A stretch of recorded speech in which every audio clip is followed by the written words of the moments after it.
Un saludo muy especial a todos los estudiantes del Instituto Bíblico Avivamiento Pentecostal. Esta es la clase para el día viernes 18 de noviembre. A partir de este momento, debido a que el tiempo ya es corto, de aquí a la segunda semana del mes de diciembre, nos queda prácticamente un mes un poco largo, un mes y unos 8 días. Entonces es necesario adelantar 2 clases por semana más algunas enseñanzas, algunas instrucciones que estaremos entregando por escrito. El tema que hoy vamos a tratar, a trabajar, es públicamente por las casas. Es decir, hoy entramos prácticamente a analizar lo que son las reuniones en las casas, examinando los antecedentes históricos, no solamente del tipo apostólico, sino esos antecedentes históricos del pueblo de Israel. La mayoría de los creyentes que se convirtieron el día de Pentecostés eran de origen, no eran extranjeros netamente, eran extranjeros, prosélitos, pero descendientes de judíos. Entonces, ellos tenían las prácticas cristianas de lo que era la casa, el hogar, el establecimiento de la familia, lo que hizo fácil y muy posible realmente el crecimiento masivo que tuvo la iglesia del Señor en esos primeros días, precisamente en Jerusalén. La iglesia tuvo en sus comienzos un extraordinario crecimiento, realmente fue masivo. Hay muchas razones de esto. El avivamiento del Espíritu Santo, la predicación con denuedo de aquellos que recibieron el Espíritu Santo y comenzaron a pregonar el mensaje con toda libertad.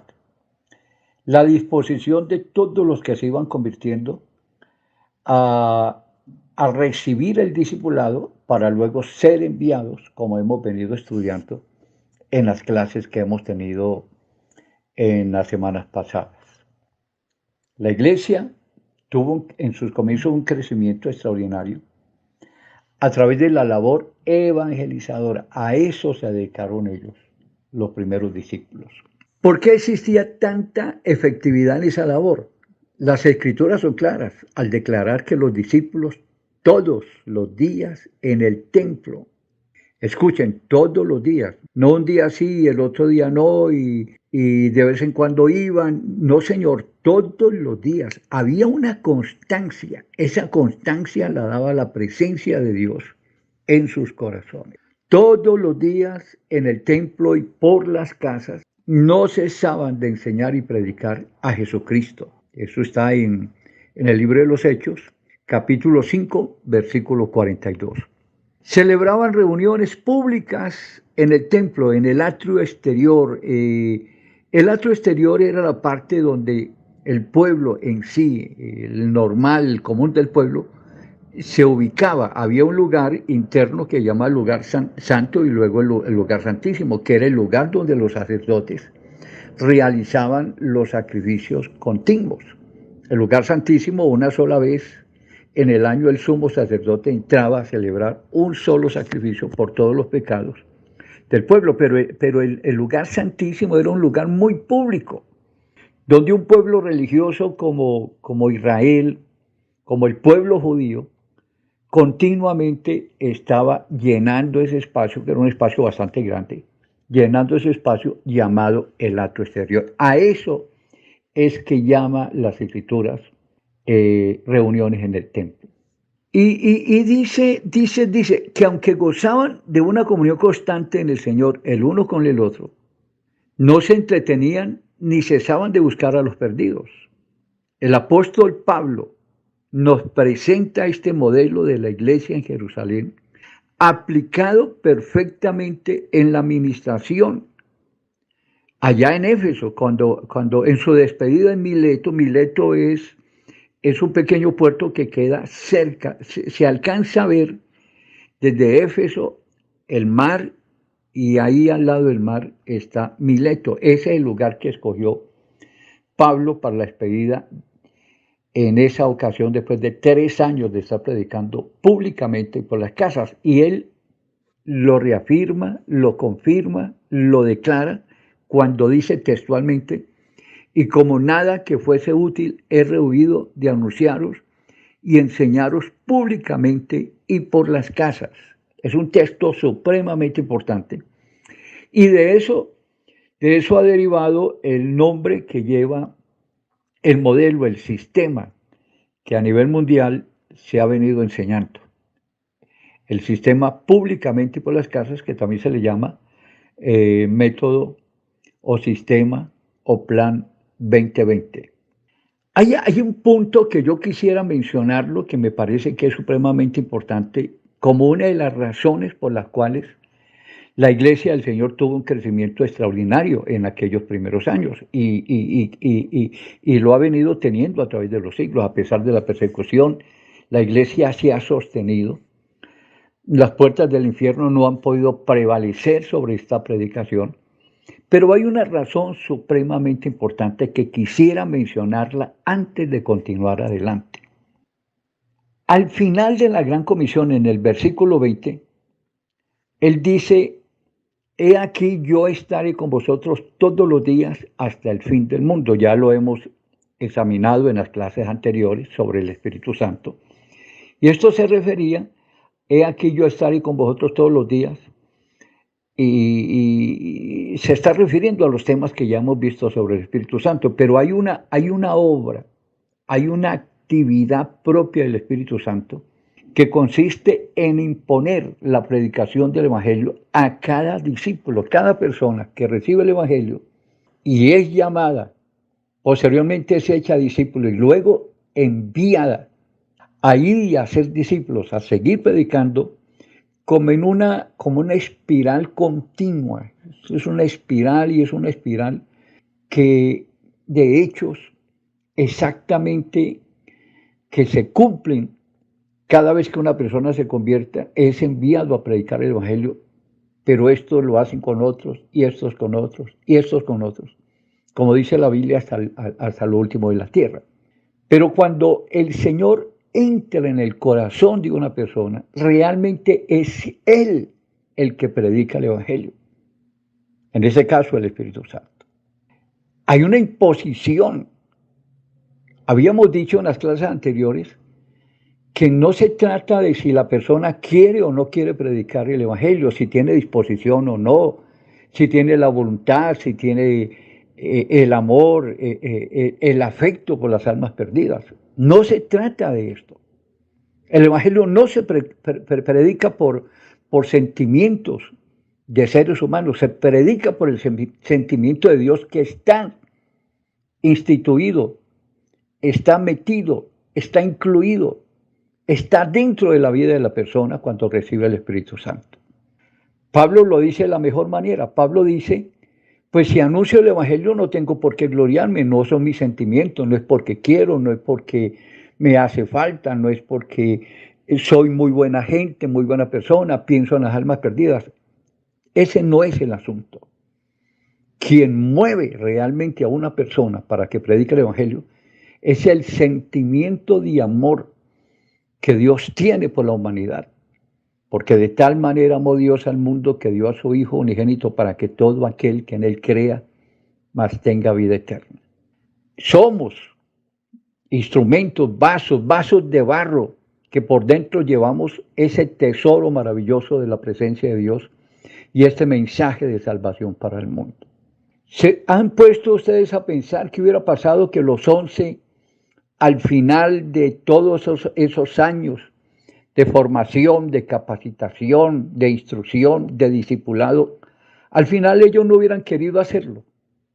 Todo hubiera sido un fracaso.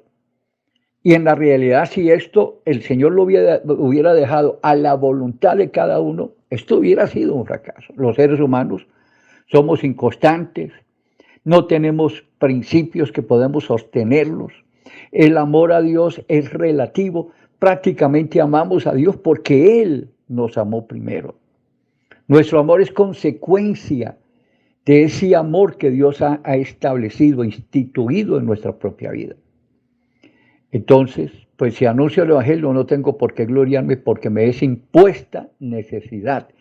Y es esa imposición de esa necesidad que nos hace, que nos obliga, que nos impele, que nos insta a estar predicando ese Evangelio. Y el día que no lo hacemos, algo por dentro nos mueve y tenemos que volverlo a hacer. Jeremías dijo, no predico más, tengo persecución, me ha metido en la cárcel, he estado en el cepo, encadenado, abofeteado, azotado, amenazado, endilgado, señalado. No predico más, capítulo 20 de Jeremías. No voy. Y él pensó que las cosas iban a quedar así y renuncio, bye bye, si te he visto, Señor, ya no me acuerdo más. Hasta aquí terminé con esta misión que tú me pusiste. Y fue saliendo orondo y tranquilo, cuando de un momento un fuego ardiente empezó a bajar desde la coronilla de su cabeza, pasó por todo su cuerpo hasta la planta de sus pies. Trató de soportarlo y fue imposible. No, Señor. Cuando Dios llama a una persona, predica el Evangelio porque el Evangelio es lo más grande que le puede suceder al ser humano, a un hombre que está perdido, que no hay esperanza para él. El Señor no vino a condenar al mundo, Él vino a salvarlo. El mundo ya estaba condenado. Ya no había esperanza, no había justo ni aun uno, por cuanto todos pecaron, estaban destituidos de la gracia de Dios, de la gloria del Señor. Aquí no había ninguna esperanza. Él vino, a pesar de que estábamos perdidos y condenados, vino a darnos esperanza. Es lo más grande que nos ha podido pasar en todo lo que lleva esta humanidad. Es la oportunidad y la bendición más grande de parte de Dios para un mundo perdido. La iglesia primitiva adoraba a Dios en sus celebraciones masivas, testificaba, hacían milagros como el que sucedió entrando al pórtico de Salomón en la sanidad, en el milagro de sanidad de un cojo de nacimiento. Adoraban a Dios en celebraciones masivas, pero también lo hacían en las reuniones pequeñas en las casas. Este fue el modelo que se conservó hasta el siglo III en los tiempos de Constantino. Repito, el modelo original de la Biblia. Que con el tiempo hemos cambiado los modelos, que con el tiempo hemos construido templos, que con el tiempo convertimos un lugar de reunión público como es un templo, porque no es una casa, aunque se le llame casa de oración, es un lugar público donde la gente llega o donde la gente es invitada. Pero el modelo realmente original fue el de buscar la gente en la calle para llevarla, con el propósito de llevarla a las diferentes reuniones. Eso es realmente el sistema que se empleó en ese primer siglo, en esos primeros comienzos, después del avivamiento de Pentecostés. Hay algo más que debemos revisar aquí en esto. Cuando dice la Biblia, no cesaban, muestra la gran dedicación que los primeros discípulos colocaron en la labor encomendada por el Señor de enseñar y predicar a Jesucristo. Hechos 5:42. Ese fue el mandato del Señor. Para lo cual o en lo cual empleaban todo su tiempo y sus fuerzas. Las acciones de enseñar y predicar juntas producen el evangelismo completo. El evangelismo completo, públicamente, y lo que se gane públicamente, llevarlo a una casa. Esto quiere decir que cada persona que era ganada con la predicación pública en la calle, era discipulada con la enseñanza en una casa. Miremos el modelo de la casa de Zaqueo. Ese modelo es muy importante, muy interesante, porque es el modelo original de todo, de donde comenzó todo. Es el modelo diseñado por el Señor Jesús. Miremoslo. Un caso especial de predicación pública y enseñanza en las casas lo vemos con Zaqueo. Después que Jesús predicó en un lugar público y pasó debajo de un árbol sobre el cual había subido una persona pequeña llamada Zaqueo. Jesús le dice: Zaqueo, date prisa, desciende, porque hoy es necesario que pose yo en tu casa. Lucas 19:5. Zaqueo no entrega su vida al Señor públicamente, aunque lo escucha públicamente, pero no es públicamente donde él toma la decisión de entregar su vida al Señor. En cambio, sí lo hace en su casa, donde se arrepiente, confiesa sus pecados y toma la decisión de enmendar el daño cometido a sus semejantes. ¿No le parece que el Señor Jesús nos está enseñando cómo la iglesia debe evangelizar? El predicador más efectivo de todos los tiempos, el maestro de todos los predicadores, acaba de hacer una campaña pública, pero requiere de la intimidad de un hogar para llevar a un alma necesitada de Dios al arrepentimiento. ¿Por qué hay tantas iglesias en nuestros tiempos que no gozan de un gran crecimiento? ¿No será porque generalmente hay mayor dedicación a la celebración en las reuniones en el templo? ¿Y se ha ignorado la eficacia de las reuniones en las casas? Es necesario que retomemos el sistema practicado por los primeros cristianos en Jerusalén y que tanto fruto les trajo con el extraordinario crecimiento de la iglesia, y cómo la iglesia obtuvo ese tremendo crecimiento. La iglesia debe efectuar reuniones masivas en la calle o públicamente, sin olvidar la importancia de las reuniones en las casas. A veces la multitud impide a muchas personas ver al Señor, como pasó con Zaqueo, que tuvo que subirse a un árbol sicómoro.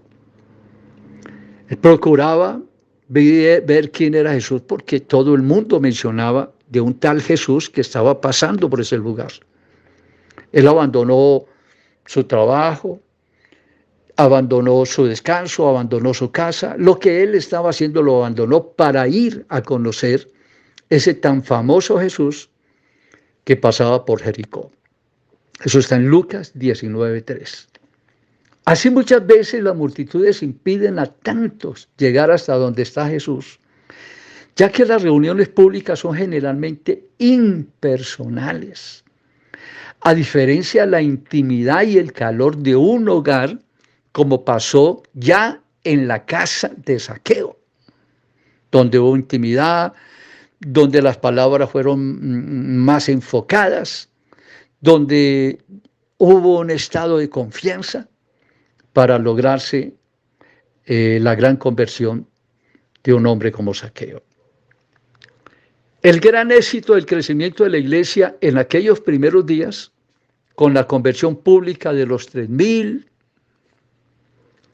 luego de los 5,000 en el pórtico de Salomón, se debió a que se fueron consolidando, fortaleciendo, y en la medida que ellos iban entrando en ese calor espiritual, la comunión y la fraternidad de las casas, claro, se iba consolidando el trabajo de las conversiones masivas que sucedieron públicamente.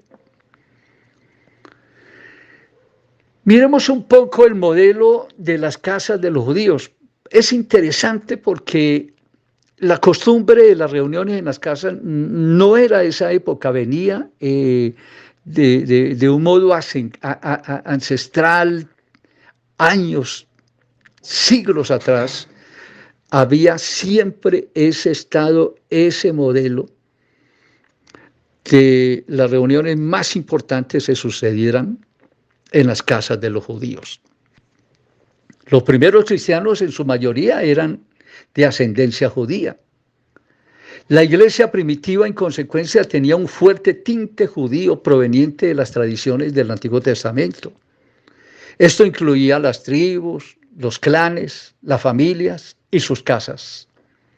Y no era extraño que los grupos familiares y los círculos de amigos cercanos y sus casas fueran elementos naturales de primerísimo orden para que la iglesia hubiese experimentado un crecimiento tan grande como sucedió después del Pentecostés.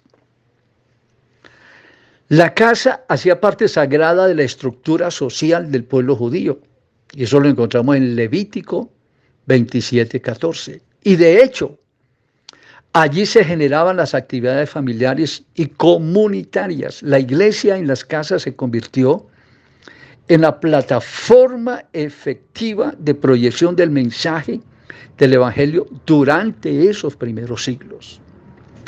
Lucas nos permite observar hasta qué punto fueron importantes las actividades de la iglesia en las casas de los creyentes, cuando él dice: y perseveraban en la doctrina de los apóstoles y en la comunión unos con otros y en el partimiento del pan y en las oraciones, en una casa, en las casas. Hechos 2, del 42 al 47. Todo eso se celebraba en las casas. La narración de este texto nos muestra comunión, compañerismo dentro de una casa. Comunión, compañerismo, entrega, altruismo, unidad, oración, compartimiento del pan. Todo eso en la intimidad de una casa. Y el texto continúa diciendo: y perseveraban unánimes cada día en el templo, partiendo el pan en las casas, comían juntos con alegría y sencillez de corazón. Hechos 2:46. Relación de lo que ellos denominaban iglesias. Ese punto hay que explicarlo y debe quedar totalmente claro para nosotros. Que en ningún momento ellos, el mundo cristiano, los primeros cristianos, los primeros días del Pentecostés, después del Pentecostés, ellos no alquilaron casas. La única casa que se alquiló, que se tiene noción en la Biblia, fue el aposento alto, donde sucedió el gran milagro y la gran explosión, ese gran avivamiento del día de Pentecostés. Pero ellos celebraban sus reuniones privadas en casas de familia, como la costumbre que ellos venían trayendo ancestralmente. Entre otras cosas, al comienzo de la era cristiana, al comienzo del movimiento apostólico en Jerusalén, se desató la gran persecución. Y de hecho, no podían tener sitios públicos donde hacer reuniones, no habían templos. Ellos no construyeron. Las reuniones se hacían en las casas. Y si una casa se llenaba, abrían otra casa, y si esa casa se llenaba, y prácticamente los 3,000, los 5,000, y cuando dice la Escritura Sagrada, después el número no se podía contar, todas esas multitudes se reunían, se repartían en casas de familia. Habían líderes, habían personas que dirigían las reuniones. Y en ese caso aparece la figura casa-iglesia. Las iglesias, los templos de esa época eran una casa de familia. Miremoslo un poquito más a fondo. La relación casa-iglesia es utilizada 4 veces en la Biblia, mostrándose así el propósito de Dios para que cada casa se convirtiera en un centro de promulgación de su palabra y a la vez en un centro de formación de nuevos discípulos. Ya encontramos 4. Hablemos de la primera. La Biblia habla a la iglesia de su casa. Romanos 16, del 3 al 5 y 1 Corintios 16, 19, refiriéndose a la iglesia de la casa de Priscila y Aquila. Segunda, a la casa que está en su casa, Colosenses 4:15, refiriéndose a la iglesia de la casa de Ninfas. Tercera referencia, a la iglesia que está en tu casa. Filipenses 1:2, la iglesia de Filemón. Filemón 1:2, la iglesia de Filemón. Saludad a los de la casa de Narciso. Eso lo encontramos en Romanos 16:11, refiriéndose a la iglesia que estaba en la casa de Narciso. 4 referencias que nos muestran que las iglesias principales de esa época estaban ubicadas en una casa de familia. Pablo, escribiendo a los romanos, se refiere en su despedida a la iglesia de Priscila y Aquila, Romanos 16:5, como también a los de la casa de Narciso, Romanos 16:11. Son otros textos. Todos ellos, aunque adoraban a Dios en casas diferentes y hacían la labor de extender la palabra del Señor, formaban entre todas ellas una sola iglesia, todos los que estáis en Roma. Romanos 1:7. Lo explico un poquito más. Cuando el Evangelio llegó a Roma, se abrieron muchísimas casas, multitudes de casas donde se predicaba la palabra en una forma privada. Lo que el escritor sagrado nos muestra, a todos los que estáis en Roma, se está refiriendo a la suma de todos los creyentes que estaban en las diferentes casas en una ciudad tan populosa, tan inmensa como Roma. Todos ellos juntos conformaban la iglesia de Roma. Evidentemente el concepto de la casa iglesia tiene su origen en el Nuevo Testamento, no en el Antiguo Testamento. Los creyentes continuaron reuniéndose en los hogares hasta la época de Constantino, ya en el siglo III. Se comenzaron a erigir edificios eclesiásticos, con la excepción de algunas mansiones espaciosas de miembros ricos que fueron utilizados como iglesias hasta el año 200 después de Cristo. La casa iglesia era la única estructura física, la única construcción, el único templo, en otras palabras, utilizada para ese entonces. La institución casa-iglesia disminuye a raíz del auge de la iglesia romana. Pues la iglesia romana empezó a construir los templos que todos hemos conocido a través de la historia. Pero hasta ese momento en que la iglesia romana empezó a hacer su trabajo de expansión de su evangelio, más no del evangelio del Señor, ya se empezaron a construir nuevos templos. Antes de la Reforma, los valdenses y otros grupos se sostuvieron conservando el verdadero sentido de la palabra de Cristo. Se reunían en los hogares. Ellos continuaron hasta la Edad Media. Ellos continuaron las reuniones más importantes en las casas de familia. Y desde allí denunciaban las prácticas antibíblicas de la iglesia romana a la luz de las Escrituras. Los valdenses fueron héroes cristianos que prácticamente preservaron el verdadero sentido, el sentido original de los fundamentos apostólicos enseñados por los apóstoles en la época primitiva. Si hacemos un poquito más, nos metemos un poquito más en el libro de los Hechos de los Apóstoles, las más importantes actividades que se hacían por parte de la iglesia se hacían en casas. Miremos un poquito. Me parece importante que revisemos lo siguiente. El derramamiento del Espíritu Santo se hizo en una casa, en el aposento alto, una casa alquilada, Hechos 2:2.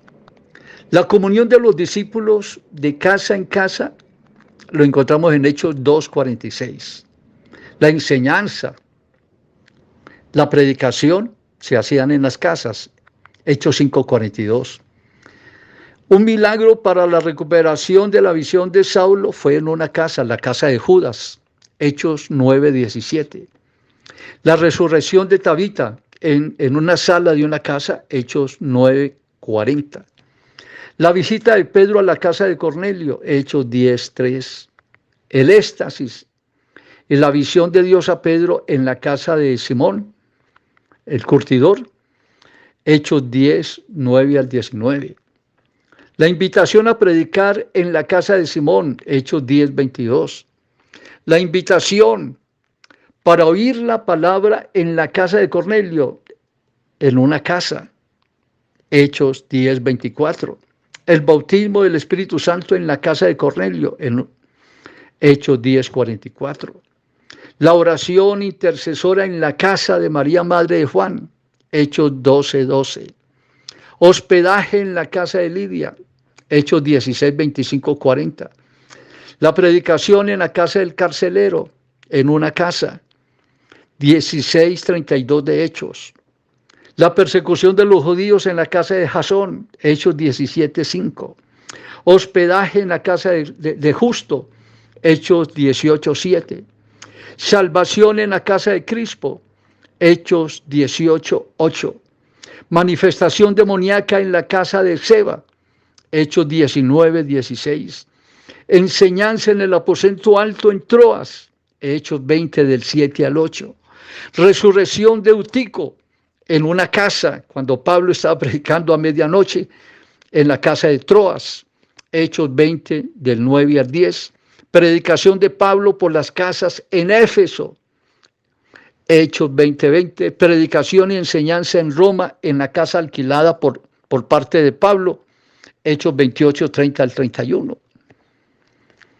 Realmente las casas fueron la plataforma para el inmenso crecimiento de la Iglesia del Señor en aquel tiempo. Me gustaría mostrarles un poco sobre ya el tiempo más cercano al que estamos viviendo, después de esos primeros años que llamamos la era o la época o la edad primitiva.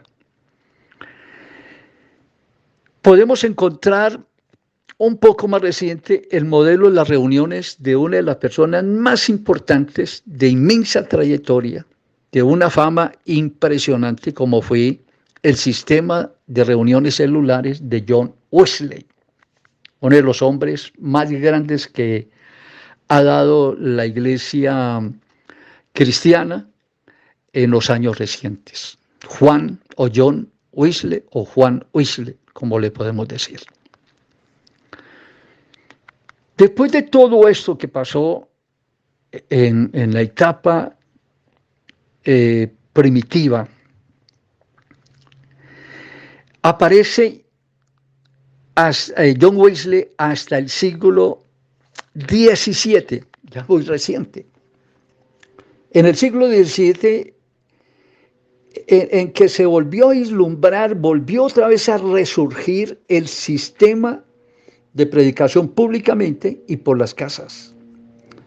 Después de muchos años, esa etapa de oscurantismo, esa etapa que llevó la iglesia romana al mundo, a esa oscuridad de tantos siglos, es John Wesley quien vuelve de nuevo a iniciar ese proceso de crecimiento a partir de la predicación públicamente y por las casas, según Hechos 20:20. Era el sistema de Pablo, el sistema del Señor mismo, el sistema de la iglesia primitiva, el sistema de Pablo, y ahora era retomado por John Wesley. El verdadero potencial de la evangelización celebrada en las casas, en la que se reunían pequeños grupos, volvió a resurgir tan solo hasta el siglo XVII. Hacia fines del siglo XVII, John Wesley había logrado establecer 10,000. Era un inglés, eso no fue en Estados Unidos. Tuvo la iglesia más grande y una de las iglesias más grandes de todos los tiempos. Imagínense que él logró establecer 10,000 reuniones pequeñas en casas que él llamó celdas, y que más adelante nosotros lo hemos llamado como pequeñas células. La mayoría de ellas en las casas, porque también se celebraban reuniones privadas, íntimas, en determinados sitios que no era una casa, pero había privacidad. A veces un parque, a veces algún lugar de reuniones privados que no era una casa. Este gran hombre de Dios mostró de nuevo al mundo en general el sistema que el Señor utilizó en la formación de sus discípulos. No había horarios en especial. Cualquier lugar se convirtió en una oportunidad y una oportunidad para establecer una reunión. No obstante, la inmensa mayoría de sus reuniones pequeñas se celebraban en las casas. Muchas denominaciones nacidas de la Reforma tuvieron su inicio en una casa. La historia del nacimiento de la Iglesia Bautista, Metodista, Presbiteriana, Discípulos de Cristo, y más adelante, a partir de los inicios del siglo XX, la Pentecostal, entre otras, tuvieron su origen en la intimidad de una casa. Las grandes organizaciones o denominaciones que existen en Colombia, todas comenzaron en casas, no había multitudes. Las multitudes comenzaron, como ya vimos en la clase anterior, con una pequeña célula, una semilla de trigo que más adelante produjo un haz. Y más adelante un haz produjo un cultivo grande que llamamos trigal. En los últimos años hemos visto un altísimo incremento, un altísimo crecimiento a nivel mundial de iglesias de diferentes denominaciones que han incorporado la visión de las reuniones celulares en las casas. Y en la medida que han ido comprendiendo el método de Dios, el sistema de la Gran Comisión para la evangelización del mundo, lo han ido adhiriendo a sus costumbres y a sus prácticas, especialmente en la práctica de la presentación del Evangelio al mundo. La historia de la Iglesia Pentecostal Unida de Colombia, por ejemplo, nos muestra cómo por muchos años se utilizaron casas antes de las grandes construcciones que hoy conocemos. Las reuniones en las casas dieron origen a esta inmensa iglesia que hoy tiene alrededor de 4.800 pastores. Todo comenzó en casas. Hoy hay templos para 2.000, 1.500 personas, 1.000 personas. Hay un modelo que quiero también presentar que es mucho más moderno que el de John Wesley. Es el modelo de reuniones celulares de Paul Yonggi Cho. Paul Yonggi Cho, que entre otras cosas murió al comienzo de este año, ya él falleció. Paul Yonggi Cho es en la actualidad el prototipo del crecimiento más inmenso a través de las reuniones en las casas que ha tenido este siglo que pasó. Según la revista Los Angeles Times, fue fundada en 1958 en la ciudad de Seúl, Corea del Sur, y cuenta con un millón de personas. Es la iglesia más grande de todos los tiempos. 1 millón de personas, 1 millón de miembros, que asisten a un solo lugar, algo así como un coliseo inmenso. El pastor Paul Yonggi Cho dividió inicialmente la ciudad en varias zonas y asignó a cada una de ellas un líder de reuniones de células. Ellos lo llamaron reuniones familiares, a las que asignó a cada una de ellas un líder de reuniones y a las que llamó reuniones familiares. En el sistema que él diseñó, cada director de una reunión familiar debía hacerse cargo de un nuevo convertido a quien debía discipular. Ellos lo llamaron entrenar. El Señor lo llama discipular. Hasta convertirlo en su asistente. Entonces, una reunión era conformado por un líder y esa persona que él estaba discipulado posteriormente era convertido en su asistente. Cuando las reuniones familiares crecían, debido al trabajo constante de invitar amigos, conocidos, familiares a cada reunión para compartir con ellos el Evangelio. Y si en esa casa había o asistía o se llenaba tanto de personas, esa reunión se dividía en dos nuevas reuniones, como ya vimos en la clase pasada. Es el mismo sistema celular de las células. Una célula da 2, esas 2 dan 4, esas 4 dan 8, esas 8 dan 16, esas 16 dan 32. Pero eso es un sistema que se llama biológicamente sistema de replicación. Cada vez que una célula se multiplica, se llama replicación celular técnicamente, médicamente, biológicamente. El director de la célula anterior, que se llenó y que ya hay mucha gente y que hay que dividirla en dos, el director de la célula anterior buscaba un nuevo recién convertido a quien de nuevo discipulaba, porque el discípulo que él había formado era el que se encargaba de esa nueva reunión que había nacido precisamente por la duplicación. Se llenaba la reunión, había que dividir en dos, el líder principal quedaba con una y el líder auxiliar, el que él había formado, quedaba dirigiendo la siguiente, y ese era un trabajo que había que hacerlo sucesivamente.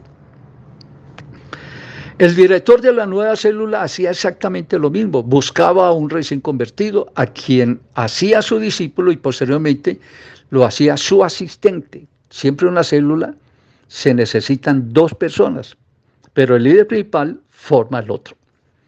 Cuando iniciaba una nueva célula y así sucesivamente, el pastor Cho fue el primero en nombrar mujeres como líder de reuniones familiares, asunto que en esa región, en esos países de Asia, asunto que le generó fuertes controversias con la sociedad de su país, porque hasta ese momento no se le permitía a las mujeres desempeñar ningún oficio ni ningún liderazgo público. En 1967, la iglesia del pastor Cho contaba con apenas comenzando, se fundó en 1958, 9 años después ya contaba con 125 reuniones familiares y una asistencia en el templo, que era la parte pública, de 1,000 personas. En el momento la iglesia ya cuenta con cerca de 40,000 reuniones familiares en Seúl, con carácter celular. Para organizar la asistencia de sus miembros en el templo, diseñó un sistema en el que realiza varios cultos en el día, durante cada día de la semana. El lunes hay cultos de 7 a 9, de 9 a 11, de 11 a... y así sucesivamente todo el día, y se llena. Es un coliseo.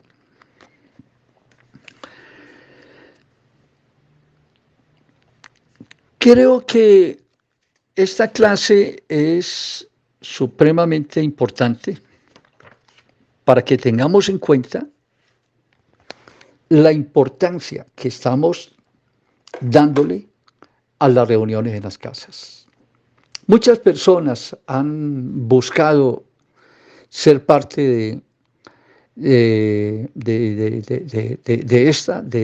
este sistema, pero hay personas que creen que lo primero que hay que hacer para iniciar una obra es contratar un local, contratar un templo y luego hacer un esfuerzo, un trabajo para llenarlo.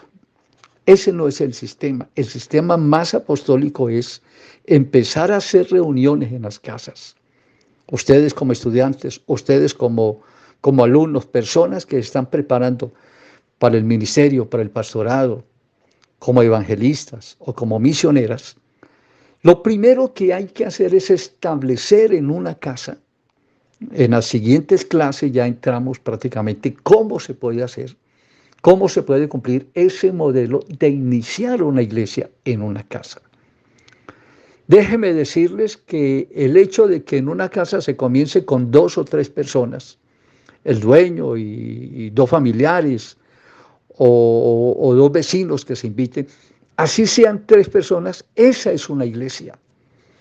Mientras un líder los maneje, los dirija, les haga seguimiento. Él es el pastor de ese grupo. Ese grupo no va a quedar con 3, porque esos 3, a través de un trabajo de reproducción, de formación, que nosotros llamamos discipulado, a través de ese sistema del discipulado se va a entrar a trabajar con los vecinos, con las personas o los amigos. Cada persona que facilita una casa tiene tíos, primos, vecinos, hijos, el que le vende la carne, el que le vende la leche, el que... Hay alrededor de esa persona lo que la Biblia llama los tuyos. Vete a los tuyos y cuenta. Es decir, los relacionados que hay en la vida de cada persona. ¿Qué pretendemos nosotros al final de este curso? Que cada uno de ustedes tome lo que está recibiendo, lo ponga en práctica, y la mejor manera de ponerlo en práctica es que ya vaya, desde ya vaya pensando en la posibilidad de iniciar una reunión donde pueda compartir este mensaje que usted está recibiendo, más lo que ha recibido de su institución, más la doctrina que usted ha aprendido durante todos estos años. Nosotros estaremos dando algunas indicaciones de qué es lo que hay que enseñarle, de qué hay que participar a la gente para llevarlos realmente en su discipulado a una conversión efectiva, para posteriormente ellos se conviertan en multiplicadores del mensaje del Señor. Dios les bendiga a todos ustedes.